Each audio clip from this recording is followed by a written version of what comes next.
इस वीडियो में हम लोग कृष्ण भक्ति काव्य धारा को देखेंगे। यदि इसके पहले की वीडियो आपने नहीं देखा है तो चैनल की प्लेलिस्ट में ये वीडियो सारी पड़ी हुई हैं, आप वहां से देख सकते हैं। तो आइए हम लोग कृष्ण भक्ति काव्य धारा के बारे में पढ़ते हैं। तो सर्वप्रथम हम लोग देखेंगे कि इसकी परिभाषा यानी कृष्ण भक्ति काव्य धारा कहते किसे हैं। तो देखिए, भक्ति काल की वह शाखा जिनमें भक्त कवियों ने कृष्ण को भगवान विष्णु का अवतार मानकर उनकी उपासना में काव्य रचना की, उनके द्वारा रचित काव्य को कृष्ण भक्ति काव्य धारा के नाम से जाना जाता है। यानी भक्ति काल की वह शाखा जिनमें भक्त कवि ने जो कृष्ण हैं उनको भगवान विष्णु जी का अवतार मानकर उनकी उपासना में काव्य रचना की, उनके द्वारा रचित काव्य को कृष्ण भक्ति काव्य धारा के नाम से जाना जाता है। तो ये उम्मीद करते हैं आपको इतनी बातें समझ में आई होंगी। अब हम लोग आगे चलते हैं। आगे हम लोग देखेंगे विशेष तथ्य। देखिए, जो विशेष तथ्य होते हैं यहाँ से हर एक तथ्य से आपको प्रश्न बनेगा और ये परीक्षा के लिए काफ़ी इम्पॉर्टेंट है। हम लोग इस वीडियो में जो महत्वपूर्ण पॉइंट हैं सिर्फ उन्हीं पे फोकस करेंगे। अब देखिए, इसमें सबसे पहला पॉइंट है कि हिंदी काव्य एवं महाभारत में चित्रित कृष्ण का उल्लेख सबसे पहले छांदोग्य उपनिषद एवं उसके बाद कैसितकी ब्राह्मण ग्रंथ में मिलता है। यानी जो कृष्ण है यानी वह कृष्ण जो महाभारत में चित्रित हैं तथा जिनका जो हिंदी काव्य में जिस कृष्ण को हम लोग पढ़ते हैं उनका उल्लेख सबसे पहले छांदोग्य उपनिषद में मिलता है एवं उसके बाद कैसितकी ब्राह्मण ग्रंथ में मिलता है। और एक बात और आपको मैं बता दूं कि जो सिर्फ कृष्ण नाम का उल्लेख सबसे पहले ऋग्वेद में मिलता है, लेकिन वह कृष्ण इस कृष्ण से क्या थे, अलग थे। यानी वो ना महाभारत के कृष्ण थे ना हिंदी में रचित काव्य वाले कृष्ण थे। तो ये दोनों तरह से प्रश्न पूछा जा सकता है। दूसरा पॉइंट यहाँ है कि कृष्ण की प्रेयसी के रूप में राधा का उल्लेख सबसे पहले गोपाल तापानी उपनिषद में मिलता है। ये बातें हमें याद रखनी है कि जो कृष्ण की प्रेयसी थी यानी राधा जी की बात यहाँ हो रही है, तो उनका उल्लेख कहाँ मिला था, तो सबसे पहले गोपाल तापनी उपनिषद में उनका उल्लेख मिला है।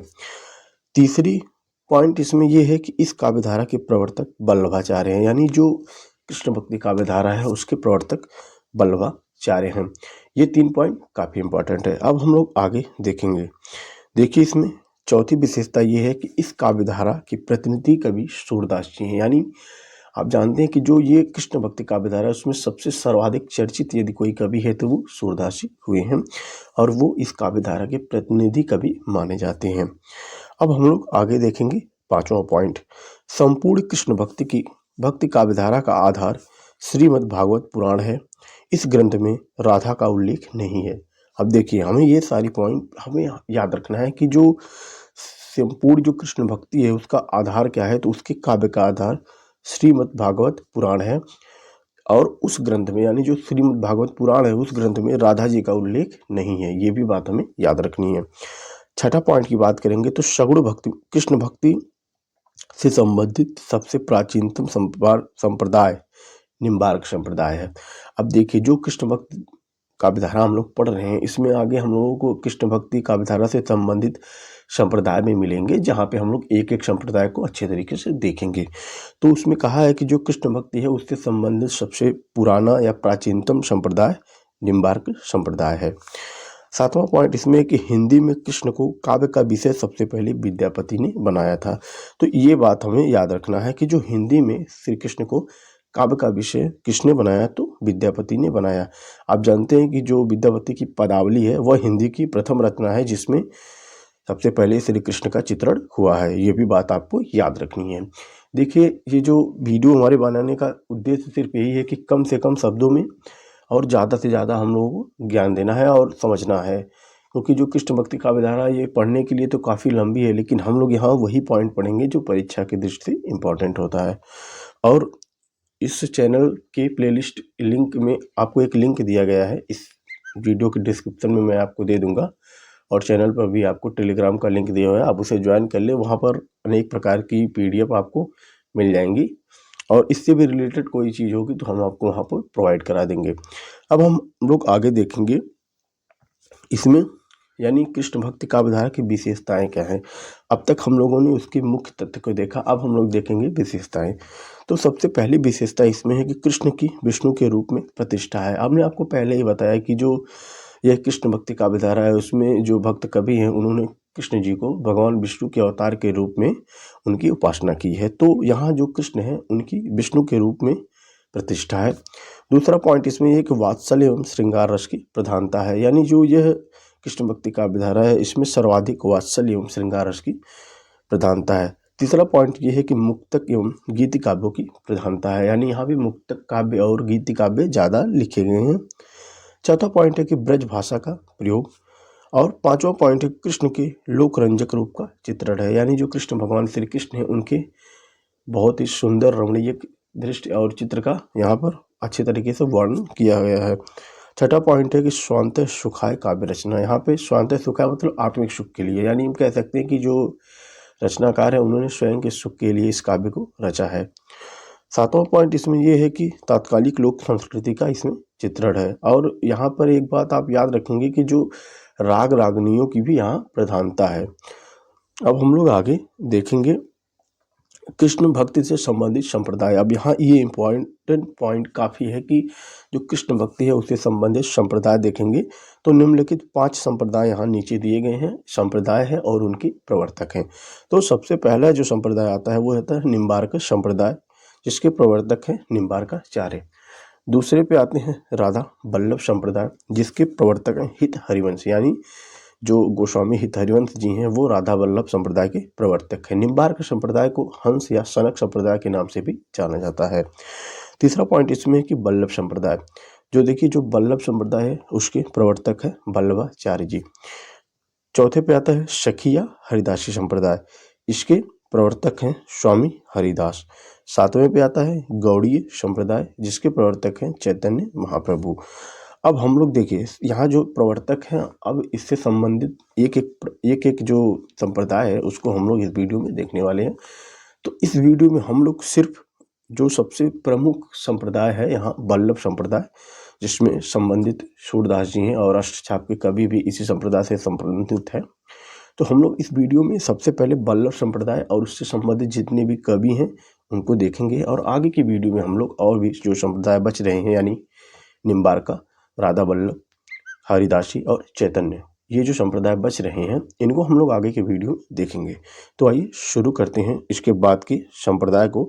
सबसे पहले हम लोग देखेंगे कि वल्लभ या रुद्र संप्रदाय, यानी जो वल्लभ संप्रदाय है उसके प्रवर्तक कौन है। तो देखिए जो वल्लभ संप्रदाय है इसके प्रवर्तक हैं वल्लभाचार्य। और यहाँ पर जो कृष्ण है यानी जो भगवान श्री कृष्ण है उनका स्वरूप जो है वो नित्य निकुंज बिहारी आनंद स्वरूप माना गया है, यानी जो श्री कृष्ण है उनके नित्य निकुंज बिहारी आनंद स्वरूप की रूप में उनकी उपासना की गई है।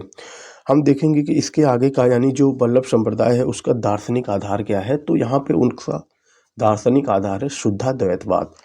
अब हम लोग देखेंगे कि जो शुद्धाद्वैतवाद है ये इनके क्या है, भक्ति का दार्शनिक आधार है। अब विशेष तत्व में आप ये देखिए कि इस संप्रदाय में पुष्टि मार्ग भक्ति पर विशेष बल दिया गया है, यानी हमें ये याद रखना है कि इस संप्रदाय में जो भक्ति है उसमें जो पुष्टि मार्गी है उस पर विशेष बल दिया गया है। देखिए जो पुष्टि मार्गी, ये जो पुष्टि शब्द है ये पुष्टि शब्द पुष्ट धातु में ती प्रत्यय के योग से बना है और जिसका अर्थ होता है कृपा या समर्थन। तो हमें ये भी याद रखना है कि जो पुष्टि शब्द है उसका अर्थ क्या है, तो उसका अर्थ है कृपा या समर्थन। अब देखिए आगे एक पॉइंट लिखा है कि पुष्टि मार्ग का अर्थ है कि जब भक्त अपने आप को ईश्वर को समर्पित कर देता है तो ईश्वर की कृपा या समर्थन प्राप्त हो जाता है। यानी इसमें इस तरह भक्ति अपने आप को ईश्वर को समर्पित कर देता है और उनके प्रति इतना लीन हो जाता है कि वह उनकी दिन रात उनके ही उपासना में लगा रहता है। तो इस तरह की जो मार्ग है उसे पुष्टि मार्ग कहा गया है और इस संप्रदाय में इस मार्ग पर विशेष बल दिया गया है। अब हम लोग आगे देखेंगे। देखिए ये जो पॉइंट है यहाँ ये काफ़ी इंपॉर्टेंट पॉइंट हो जाता है, यहाँ से प्रश्न बनने के काफ़ी चांसेस हैं कि पुष्टि मार्ग में भक्ति की श्रेणियाँ कितनी हैं। तो यहाँ से आपको 3 दे देगा और एक पूछ सकता है कि चौथी श्रेणियों का नाम बताए या फिर मैच द फॉलोइंग आ सकता है। तो हमें याद रखना है कि जो पुष्टि मार्ग में भक्त की श्रेणियां हैं वो 4 हैं। पहला प्रवाह पुष्टि भक्त, दूसरा मर्यादा पुष्टि भक्त, तीसरा है पुष्ट पुष्टि भक्त और चौथा है शुद्ध पुष्टि भक्त। अब देखिए, जो ये पुष्टि मार्ग में भक्ति की श्रेणियां हैं, उसमें सबसे पहला जो प्रवाह पुष्टि भक्त है, उसमें क्या है कि वह भक्त इसमें आते हैं जो सांसारिक कर्मों को करते हुए कृष्ण की उपासना करते हैं, यानी वो सांसारिक कार्यों में भी लगे रहते हैं और कृष्ण की उपासना भी करते हैं, तो वो आते हैं प्रवाह पुष्टि मार्ग में। ठीक। दूसरा है जो इसमें मर्यादा पुष्टि भक्त, उसमें क्या होता है कि जो जो भक्त है वह सांसारिक कर्मों को त्याग कर सिर्फ और सिर्फ कृष्ण की उपासना में लीन हो जाता है। ये भक्त आते हैं मर्यादा पुष्टि भक्त में। तीसरा है पुष्ट पुष्टि भक्त। अब देखिए, इसमें क्या होता है कि वह भक्त जिसने कृष्ण के गुणगान करने की व्यसन या नशा हो जाता है, यानी ऐसा भक्त जो दिन रात वो सिर्फ कृष्ण की भक्ति और भजन में ही लीन रहता है, वह होता है पुष्ट पुष्टि भक्त। और जो चौथा है शुद्ध पुष्टि भक्त, इसमें क्या है कि इसमें वह भक्त जो अपने आप को पूर्णतः श्री कृष्ण को समर्पित कर देता है तथा कृष्ण की उपासना पर आश्रित रहता है। और जो यह शुद्ध पुष्टि भक्त है, इसे श्रेष्ठतम भक्त कभी माना गया है। तो उम्मीद करते हैं ये चारे पॉइंट जो आपको समझ में आया होगा। अब यहाँ एक और चीज़ है कि कृष्ण पुष्टि मार्ग में कृष्ण तक पहुँचने के मार्ग कितने हैं। तो देखिए, यानी पुष्ट मार्ग में जो भक्ति है उनकी श्रेणियाँ तो 4 है, लेकिन पुष्टि मार्ग में कृष्ण तक पहुँचने के जो मार्ग है वो 3 है। इसमें पहला मार्ग प्रवाह मार्ग, दूसरा मर्यादा मार्ग, तीसरा पुष्टि मार्ग है। ये भी उसी तरीके से है। देखिए, जो प्रवाह मार्ग है इसमें क्या है कि सांसारिक कर्मों को करते हुए कृष्ण की उपासना करना। मर्यादा मार्ग क्या है कि शास्त्र, यानी जो शास्त्र के नियम है उनका पालन करते हुए कृष्ण की उपासना करना। जो पुष्टि मार्ग है इसमें क्या है कि पूर्णतः कृष्ण पर की कृपा पर आश्रित हो जाना। तो ये है पुष्टि मार्ग। अब देखिए, यहाँ पे एक पॉइंट जो शुक्ल जी ने इनके बारे में कहा है वो इम्पोर्टेंट हो जाएगा। उसमें शुक्ल जी कहते हैं कि शुक्ल जी ने 3 तरह के मार्ग पर चलने वाले को 3 तरह का जीव कहा है। तो हमें ये बात याद रखनी है कि शुक्ल जी ने इनके बारे में क्या कहा है। यानी शुक्ल जी ने कहा कि जो 3 तरह के मार्गों पर चलने वाले भक्त हैं वो क्या है, 3 तरह के जीव हैं। तो उम्मीद करते हैं ये भी बातें आपको समझ में आई होंगी। चैनल पे बहुत सारी वीडियो पड़ी हुई हैं। आप चैनल पर नए हैं तो चैनल पे सारी वीडियो आप देखें, चैनल को सब्सक्राइब करें और नए हैं तो और भी लोगों तक इसको शेयर करें। अब हम लोग आगे देखेंगे एक और पॉइंट कि पुष्टि मार्ग या वल्लभ संप्रदाय के संबंध में विशेष तथ्य, यानी ये जो संप्रदाय है वल्लभ संप्रदाय, उसके बारे में विशेष तथ्य क्या है, यहाँ से भी प्रश्न बनते हैं। सबसे पहला पॉइंट इसमें है कि यह कृष्ण भक्ति से संबंधित सबसे बड़ा संप्रदाय है। तो आपको क्या याद रखना है कि जो कृष्ण भक्ति है उससे संबंधित सबसे बड़ा संप्रदाय कौन है, तो वल्लभ संप्रदाय है। और यदि हम पूछेंगे सबसे प्राचीनतम संप्रदाय कौन है, तो निम्बार्क संप्रदाय है। ये हमने आपको शुरू में ही बताया है। अब देखेंगे यहाँ पे दूसरा पॉइंट ये है कि पुष्टि मार्ग के भक्तों के लिए वल्लभाचार्य ने 1519 ईस्वी में गोवर्धन पर्वत पर श्रीनाथ जी का मंदिर का निर्माण कराया था। यानी जो वल्लभाचार्य है उन्होंने पुष्टि मार्ग के भक्तों के लिए विक्रम संवत 1519, और अगर इस 1576 यदि ईस्वी में कहेंगे तो 1519, आप जब इसे संवत में बदलेंगे तो क्या हो जाएगा, विक्रम संवत 1576 और ईस्वी में है 1519। इसमें वो उन्होंने गोवर्धन पर्वत पर श्रीनाथ जी के मंदिर का निर्माण करवाया। हमें ये भी याद रखना। और एक बात मैं आपको यहाँ और बता देता हूँ कि जो ये मंदिर बना था इसके शिल्पकार थे पूरनमल खत्री, यानी इस मंदिर को निर्माण करने वाले जो शिल्पकार थे उसका नाम था पूरनमल खत्री। कभी पूछ भी सकता है। अब हम लोग आगे देखेंगे। इसमें अगला पॉइंट ये है कि हिंदी में कृष्ण भक्ति काव्य धारा का वास्तविक आरंभ इसी संप्रदाय से माना जाता है। यानी जो कृष्ण भक्ति है उसका वास्तविक आरंभ इसी संप्रदाय से माना जाता है, यानी जो है वल्लभ संप्रदाय से। अब हम लोग आगे देखेंगे।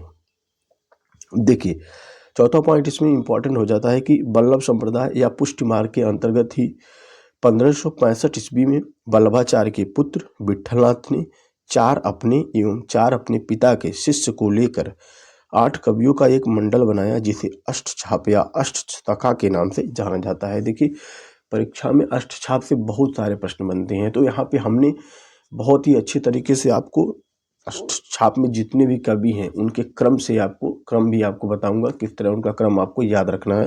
काफ़ी आसानी से आपको याद हो जाएगा आप जब इसे 2-4 बार पढ़ेंगे तो इसमें क्या कहा गया है कि जो अष्टछाप है वो वल्लभ संप्रदाय के अंतर्गत 1565 ईस्वी में वल्लभाचार्य के पुत्र विट्ठलनाथ ने 4 अपने शिष्य और 4 अपने पिता के शिष्य को लेकर 8 कवियों का एक मंडल बनाया जिसे अष्टछाप या अष्टशाखा के नाम से जाना जाता है।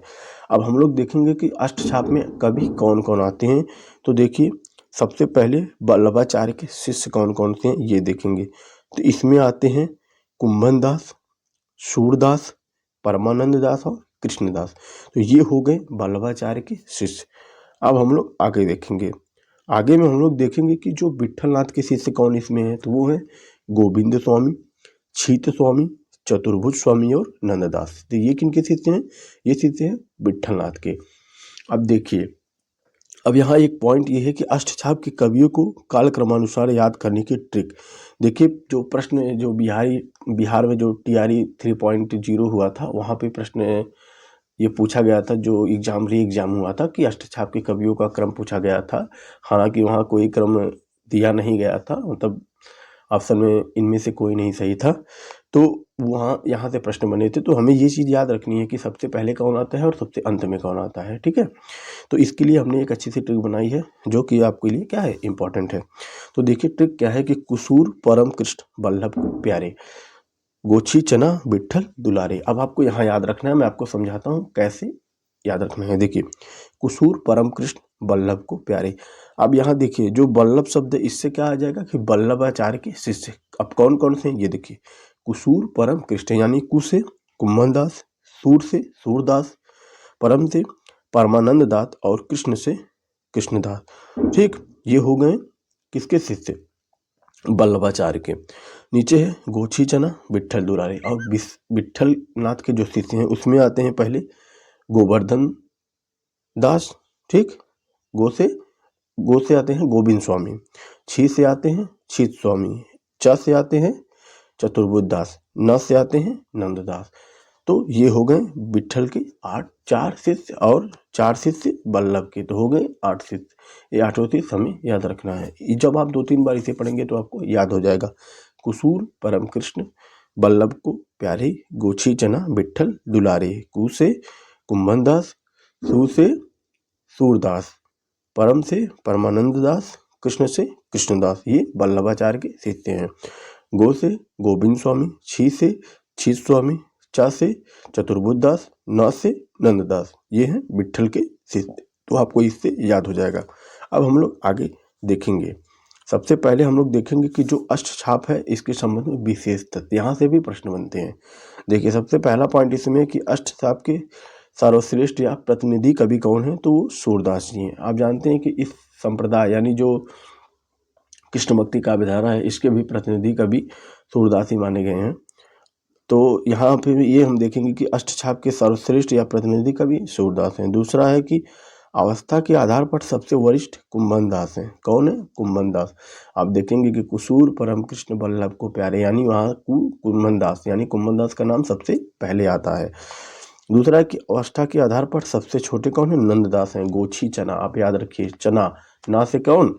नंददास। चौथा पॉइंट इसमें है कि कृष्ण कवियों में सबसे बड़े संगीतज्ञ थे सूरदास, यानी जो सूरदास जी थे वो क्या थे? सबसे बड़े संगीतज्ञ थे। यदि हम पूछेंगे दूसरे सबसे बड़े संगीतज्ञ तो वो गोविंद स्वामी, ये भी आपको याद रखना है। पांचवा पॉइंट इसमें कि अधिकारी के नाम से प्रसिद्ध कृष्णदास थे, यानी अधिकारी के नाम से प्रसिद्ध कौन थे? कृष्णदास थे। छठवां पॉइंट यह है कि काव्य सौष्ठव की दृष्टि से 3 बड़े कवि, यानी काव्य सौष्ठव की दृष्टि से 3 बड़े कवि कौन कौन है? तो सबसे पहले नाम आता है सूरदास का, फिर नंददास, फिर परमानंददास का। अब इसमें सर्वाधिक शिक्षित की बात करेंगे तो नंददास सर्वाधिक शिक्षित थे, ठीक है। और अधिकारी के नाम से प्रसिद्ध कौन थे? कृष्णदास थे। ये भी हमें याद रखना है। हाँ, जो कृष्णदास है उन्हें मंदिर के प्रबंधन का कार्य भी सौंपा गया था, ये भी आपको याद रखना है। और बीरबल ने कृष्णदास को बंदी भी बना लिया था, किसके कारण? वो विट्ठलनाथ के कारण। किसको? कृष्णदास को। अब आपको ये भी याद रखना है। अब हम लोग आगे देखेंगे। आगे हम लोग देखेंगे कि सबसे पहले सूरदास के बारे में। सूरदास के बारे में हम लोग यहाँ देखेंगे क्या क्या चीज़, उनका जन्म, उनके उपनाम, उनके पिता का नाम, और जो भी सारी चीज़ें इनकी रचनाओं से संबंधित प्रश्न पूछे जाते हैं वो सारी बातें हम लोग ये भी इसमें देखेंगे। अब देखिए, सबसे पहला पॉइंट इसमें ये है कि सूरदास जी का जन्म कहाँ होता है। तो इनका जन्म 1478 ईस्वी गऊ घाट, रोनकता में इनका जन्म होता है। निधन की बात करेंगे तो 1583 ईस्वी पारसौली जो गाँव है यहाँ पर इनका निधन होता है। अब देखिए जो इनका जन्म है वह के बारे में जो विद्वान है वो लोग कोई कहीं मानता है कोई कहीं मानता है, लेकिन इनका जो सर्वाधिक या शुक्ल जी और हजारी प्रसाद द्विवेदी और श्याम सुंदर दास के अनुसार इनका जन्म स्थान गौघाट रोहतक है। यही हमें याद भी रखना है। और निधन इनका 1583 ईस्वी पारसौली में हुआ है। ठीक है। यदि इनके गुरु की बात करेंगे तो इनके गुरु हैं बल्लभाचार्य जी। उपनाम की बात करेंगे तो पुष्टि मार्ग का जहाज इन्हें विट्ठलनाथ ने कहा, भक्ति का समुद्र, जीवनोत्सव का कवि, वात्सल्य रस सम्राट, खंजन नयन, ये इनके उपनाम हैं। और उपनाम से संबंधित वीडियो चैनल पे पड़ी हुई है, मैं उसका लिंक इस वीडियो के डिस्क्रिप्शन में दे दूंगा, आप वहां से उसे देख सकते हैं। अब हम बात करेंगे इनकी रचनाएं कौन कौन सी हैं। तो देखिए जो सूरदास हैं इनकी 3 रचनाएं हैं, काफ़ी प्रसिद्ध भी हैं, हमें वो उन्हीं को विशेषकर याद रखना है, सूरसागर, सूर सरावली और साहित्य लहरी। तो ये 3 रचनाएं इनकी हैं। अब आगे हम लोग देखेंगे इनकी रचनाओं के बारे में, कौन कौन सी इनकी रचनाएं जो हैं उनमें विशेष तथ्य क्या है और किस विषय पे वो रचनाएं रची गई हैं। आइए शुरू करते हैं। सबसे पहले हम लोग देखेंगे सूर सागर को। अब देखिए जो सूर सागर है इसके यदि काव्य रूप की बात करेंगे तो ये मुक्तक एवं गेय रचना है। कुल पद इसमें है 4936 पद हैं। प्रकाशक संस्था की बात करेंगे तो ये नागरी प्रचारी सभा काशी से इसका प्रकाशन हुआ था। इसमें कुल सर्ग कितने हैं, 12 सर्ग हैं और जो सर्ग है उसको स्कंद कहा गया है। संपादक इसके नंद दुलारी वाजपेयी हैं। इसमें एक पॉइंट हमें याद रखना ये है कि जो 10वां स्कंद है वह सबसे बड़ा है और इसमें बाल लीला से संबंधित पद है। तो ये रही सूर सागर, इसके बारे में विशेष जानकारी। अब हम लोग आगे देखेंगे सूर सरावली के बारे में। देखिए जो सूर सरावली है इसका काव्य रूप मुक्तक एवं गेय रचना है। कुल पद इसमें 1107 हैं और विशेष तथ्य इसके बारे में यह है कि इसमें सूर सागर का सार प्रस्तुत किया गया है। यानी इसके पहले की जो रचना हम लोग पढ़े अभी सूर सागर, उसका जो सार है वो सूर सरावली में दिया गया है। दूसरा पॉइंट ये है कि यह सूरदास की विवादित रचना मानी जाती है। विवादित कह सकते हैं आप या अप्रामाणिक कह सकते हैं। तो सूरदास की विवादित या अप्रामाणिक रचना मानी जाती है कौन, सूर सरावली। तीसरा पॉइंट इसमें है कि इस रचना में तुलसी के भी कुछ पद मिलते हैं। इसमें सूरदास ने अपनी अवस्था 67 वर्ष बताई है। यानी इसमें शुक्ल जी ने जो अपनी अवस्था बताई है वो 67 वर्ष बताई है। अब हम लोग आगे देखेंगे साहित्य लहरी के बारे में। देखिए जो साहित्य लहरी है इसका काव्य रूप जो है वो मुक्तक है और कुल पद इसमें 118 हैं। विशेष तथ्य की बात करेंगे तो इसकी रचना अष्टछाप के कवि नंददास को काव्यांगों की शिक्षा देने हेतु की गई थी। दूसरा पॉइंट इसमें यह है कि अलंकार एवं रस निरूपण से संबंधित यह तथ्य है। तीसरा है कि काव्य शास्त्री रचना है। तो उम्मीद करेंगे ये तीनों चीज़ें आपको समझ में आई होगी, यानी सूर सागर, सूर सरावली और साहित्य लहरी के बारे में। अब हम लोग आगे देखेंगे सूरदास के संबंध में आलोचकों के कथन। ये काफ़ी इंपॉर्टेंट है, यहाँ से भी प्रश्न पूछे जाते हैं कि सूरदास के बारे में किन्होंने क्या कहा है। तो सबसे पहला कथन इसमें हम लोग लिए हैं कि सूर सागर किसी चली आती हुई गीति काव्य परंपरा, चाहे वह मौखिक ही क्यों न रही हो, पूर्ण विकास सा प्रतीत होता है। यह कथन शुक्ल जी का है। यानी शुक्ल जी क्या कहते हैं कि सूर सागर किसी चली आती हुई गीति काव्य परंपरा, चाहे वह मौखिक ही क्यों न रही हो, पूर्ण विकास सा प्रतीत होता है। तो यह कथन शुक्ल जी का है। अब हम लोग आगे इसमें दूसरा कथन देखेंगे कि सूरदास बालक हृदय लेकर पैदा हुए और बालक हृदय लेकर ही इस संसार से निवाह कर गए। तो यह कथन आचार्य हजारी प्रसाद द्विवेदी का है। उन्होंने कहा है कि जो सूरदास हैं उन्होंने बालक हृदय लेकर पैदा हुए और बालक हृदय लेकर ही इस संसार से निवाह कर गए।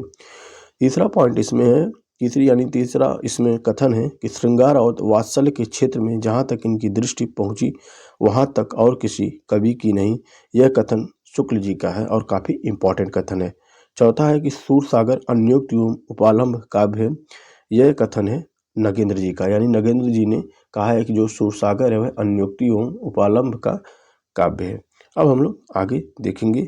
आगे इसमें है कि पांचवा जो कथन है कि भ्रमर गीत सूर साहित्य का मुकुट मणि है। यदि वात्सल्य और श्रृंगार के पदों को निकाल भी दिया जाए तो हिंदी साहित्य में सूर का नाम अमर रखने के लिए भ्रमर गीत ही काफ़ी है। यह कहना है रामचंद्र शुक्ल जी का।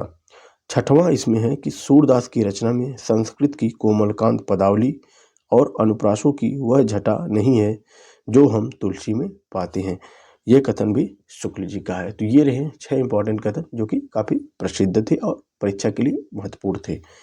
अब हम लोग आगे देखेंगे नंददास को। देखिए, जो सबसे इस यानी जो कहेंगे कि हम वल्लभ संप्रदाय के जो प्रमुख कवि थे उसमें सर्वाधिक प्रमुख तो सूरदास थे। उसके बाद हम लोग नंददास के बारे में देखने वाले हैं इस वीडियो में। तो देखिए, सबसे पहले हम लोग जानेंगे जो नंददास हैं इनका जन्म कब और कहाँ हुआ। तो देखिए, जो नंददास हैं उनका जन्म 1533 ईस्वी रामपुर सोरू उत्तर प्रदेश में हुआ। यदि निधन की बात करेंगे तो इनका निधन 1583 ईस्वी में इनका निधन हुआ। गुरु इनके कौन थे? विठल नाथ। रचनाएं इनकी कौन सी है? इन्होंने अनेक रचनाएं रची हैं, तकरीबन इनकी 20 रचना मानी जाती है। लेकिन यहाँ पे इम्पॉर्टेंट जो रचनाएं हैं वो हम देखेंगे। एक रचना इनकी है अनेकार्थ मंजरी, मान मंजरी, विरह मंजरी, भंवर गीत, रूप मंजरी, रस मंजरी, सुदामा चरित, रास पंचाध्यायी। हमें यहाँ दो काफ़ी इंपॉर्टेंट रचनाएं हैं, एक रस मंजरी और रास पंचाध्यायी। इसे तो जरूर आपको याद रखना है। सिद्धांत पंचाध्यायी, नंददास पदावली, गोवर्धन लीला, अनेकार्थ माला आदि इनकी क्या है? प्रसिद्ध रचनाएं हैं। अब हम लोग आगे देखेंगे इनके बारे में विशेष तथ्य। जो कि जो रचना है उसके बारे में विशेष तथ्य देखेंगे कि पर्यायवाची कोश, यानी इनकी कौन सी रचना है जो पर्यायवाची कोश जिसमें है, तो वो है अनेकार्थ मंजरी, अनेकार्थ माला, मान मंजरी। ये पर्यायवाची से संबंधित रचनाएं हैं। अब देखेंगे इनकी जो रचना रस मंजरी है इसके बारे में। ये काफ़ी इंपॉर्टेंट ये रचना है। इसमें राधा एवं कृष्ण की श्रृंगारिक लीलाओं का चित्रण है। इसमें राधा के मानसल सौंदर्य का चित्रण है। सुंदरदास ने इस रचना की निंदा की है। आप जानेंगे कि जो सुंदरदास है वो श्रृंगार रस के घोर विरोधी संत माने जाते हैं और उन्होंने जो नंददास की रसमंजरी है उसकी निंदा की है। क्यों? क्योंकि उसमें क्या है, राधा के मानसल सौंदर्य का भी चित्रण है। देखिए, इस यहाँ पे क्या लिखा है कि जो राधा है उसके मानसल सौंदर्य का चित्रण है और सुंदरदास ने इस रचना की निंदा भी की है। अब देखेंगे कि रास पंचाध्यायी। देखिए, यह नंददास की सर्वश्रेष्ठ रचना है। यानी यदि पूछेगा कि नंददास की सर्वश्रेष्ठ रचना कौन है तो रास पंचाध्यायी है। यह रोला छंद में रचित है। वियोगी हरि ने इसे हिंदी का गीत गोविंद कहा है और यह क्या है? प्रतीकात्मक रचना है। देखिए, हमें ये सारे पॉइंट याद रखने हैं कि किसने हिंदी का गीत गोविंद कहा है तो वियोगी हरि ने कहा है। किस रचना के बारे में कहा है तो रास पंचाध्यायी के बारे में कहा है। वो रचना किसकी है? वो रचना नंददास की है और यह नंददास की सर्वश्रेष्ठ रचना है जो कि रोला छंद में रचित है। और यह क्या है? एक प्रतीकात्मक रचना है। देखिए, यहाँ जो प्रतीकात्मक रचना कैसी होती है, इसमें क्या है कि इसमें जो गोपियाँ व राधा है वह आत्मा का प्रतीक है और जो कृष्ण जी हैं वो परमात्मा के प्रतीक है। ठीक है, यहाँ पर इस तरह की जो रचनाएं होती हैं वो प्रतीकात्मक रचना मानी जाती है। अब हम लोग आगे देखेंगे एक रचना इनकी है सिद्धांत पंचाध्यायी। यह प्रतीकात्मक रचना है। यानी जो सिद्धांत पंचाध्यायी है यह भी क्या है? प्रतीकात्मक रचना है। इसमें कृष्ण, राधा, गोपियाँ एवं मुरली की आध्यात्मिक व्याख्या की गई है। यानी जो यह रचना है इसमें कृष्ण, राधा, गोपियाँ एवं मुरली की आध्यात्मिक व्याख्या की गई है। अब हम लोग देखेंगे यह कथन इनके बारे में कि इनके बारे में जो कथन इम्पोर्टेंट एक कथन है उसको देखेंगे कि नंददास की गोपियों में बुद्धिवाद का बाहुल्य है। उन्होंने उद्धव को दर्शन की तर्क भूमि में पछाड़ने का प्रयास किया है। यह कथन गुलाब राय का है और काफ़ी इंपॉर्टेंट यह कथन है कि गुलाब राय ने कहा कि जो नंददास की गोपियां हैं उनमें बुद्धिवाद का बाहुल्य है। उन्होंने उद्धव को दर्शन की तर्क भूमि में पछाड़ने का प्रयास किया है। ये इनका काफ़ी इंपॉर्टेंट ये कथन था। अब हम लोग आगे देखेंगे कि विशेष तथ्य अष्टछाप के बारे में। अष्टछाप के जो कवि नंददास हैं उनके बारे में। अष्टछाप के कवियों में सबसे ज़्यादा रचनाएं नंददास ने लिखी हैं। अब देखिए, जो नंददास हैं वो सबसे ज़्यादा काव्य रचना लिखने वाले कवि हैं अष्टछाप के कवियों में। आरंभ में ये क्या थे? राम भक्त थे, बाद में कृष्ण भक्त हो गए। कौन? ये नंददास। यानी हमें याद रखना है कि जो नंददास है वो आरंभ में क्या थे? कृष्ण भक्त थे, लेकिन बाद में ये क्या हो गए? राम भक्त हो गए। ठीक है, किससे? विठलदास जी की प्रेरणा से, क्योंकि ये विठलदास के क्या थे? शिष्य थे। अब हम लोग आगे देखेंगे। आगे हम लोग पढ़ेंगे परमानंद दास को। देखिए, जो परमानंद दास हैं इनका जन्म 1493 ईस्वी कन्नौज में हुआ था और निधन की बात करेंगे तो इनका निधन 1572 ईस्वी में हुआ है। गुरु इनके कौन है? वल्लभाचार्य हैं। विशेष तत्व की बात करेंगे तो इसमें पहला विशेष तत्व ये है कि काव्य सौष्ठव की दृष्टि से ये तीसरे बड़े कवि हैं और दूसरे बड़े कवि कौन है? नंददास हैं और पहले बड़े कवि कौन है? सूरदास हैं। दूसरा पॉइंट इसमें है कि सूरदास के बाद वात्सल्य से संबंधित सबसे ज्यादा पद लिखने वाले एकमात्र कवि कौन है? ये परमानंद दास हैं। यानी जो सूरदास है उनके बाद वात्सल्य से संबंधित सबसे ज्यादा पद इन्होंने ही लिखे हैं। तीसरा पॉइंट ये है कि अष्टछाप के एकमात्र कवि हैं जिन्होंने विषय विष्णु के सभी 10 अवतारों का चित्रण किया है। यानी अष्टछाप के ऐसे एकमात्र कवि हैं इन्होंने विष्णु भगवान के 10 अवतारों का चित्रण किया है। ये भी हमें याद रखना है। अब हम लोग आगे देखेंगे कुंभन दास के बारे में। कुंभन दास के बारे में देखेंगे कि इसमें जन्म इनका 1468 ईस्वी, निधन इनका 1583 ईस्वी में हुआ। किसका? कुंभन दास का। अब देखिए जो कुंभन दास हैं इनके गुरु हैं वल्लभाचार्य।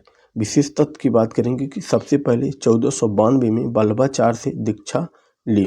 यानी ये यदि पूछेगा कि वल्लभाचार्य से सबसे पहले दीक्षा किसने ली तो कुंभन दास ने ली, क्योंकि कुसूर परम अभी आपको बताया ही था तो ये सबसे पहले आते हैं और इन्होंने ही सबसे पहले क्या ली? दीक्षा ली सन 1492 ईस्वी में। आगे है कि अष्टछाप में सबसे वरिष्ठ, क्योंकि इनका नाम अष्टछाप में सबसे पहले आता है और ये इसलिए सबसे वरिष्ठ भी हैं। और एक चीज़ और मैं आपको इनके बारे में बता रहा हूँ कि जो इनका जो कंठ था, यानी कुंभन दास का कंठ काफ़ी मधुर था, जिसके कारण वल्लभाचार्य ने इन्हें मंदिर में कीर्तन का कार्य सौंपा था। यानी उन्हें कहा कि जो मंदिर है आप उसमें कीर्तन का कार्य करेंगे।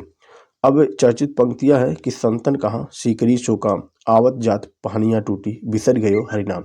मैं आपको बताता हूँ कि ये जो चर्चित पद है ये कहाँ से प्रसिद्ध हुआ कि इनकी जो गायन की जो प्रशंसा थी उसको सुनकर अकबर ने इन्हें फतेहपुर सीकरी बुलाया था, लेकिन इन्होंने वहाँ जब गए तो वहाँ इन्होंने अनिच्छा से, अपने मतलब इच्छा से नहीं, अनिच्छा से उन्होंने ये पद उन्हें सुनाया था कि संतन कहाँ सीकरी चौकाम, आवत जात पहानियाँ टूटी, बिसर गयो हरिनाम। ठीक है, तो ये रहे इनके बारे में विशेष तथ्य। और हम उम्मीद करते हैं आपको ये जो कृष्ण भक्ति काव्य धारा है इसके जो संप्रदाय हैं यानी वल्लभ संप्रदाय जिसके बारे में हम लोग आज पढ़े हैं, ये आपको अच्छी तरीके से समझ में आया होगा और उम्मीद करते हैं आपको ये सारी बातें भी समझ में आई होंगी। और आगे जो हम लोग वीडियो देखेंगे उसमें जो और काव्य धारा यानी जो बच जा रही है इसमें, जो इसकी संप्रदाय यानी निम्बार का संप्रदाय है और जो चैतन्य संप्रदाय है और भी जो संप्रदाय बच जा रहे हैं, उन सबको हम लोग अगली वीडियो में देखने वाले हैं। तो यदि वीडियो यहाँ तक आपके लिए वीडियो हेल्पफुल रही है तो आप इसे वीडियो को लाइक करें, चैनल पर नए हैं तो चैनल को सब्सक्राइब करें और अन्य लोगों तक इसे शेयर भी करें। धन्यवाद, मिलते हैं किसी नेक्स्ट वीडियो में।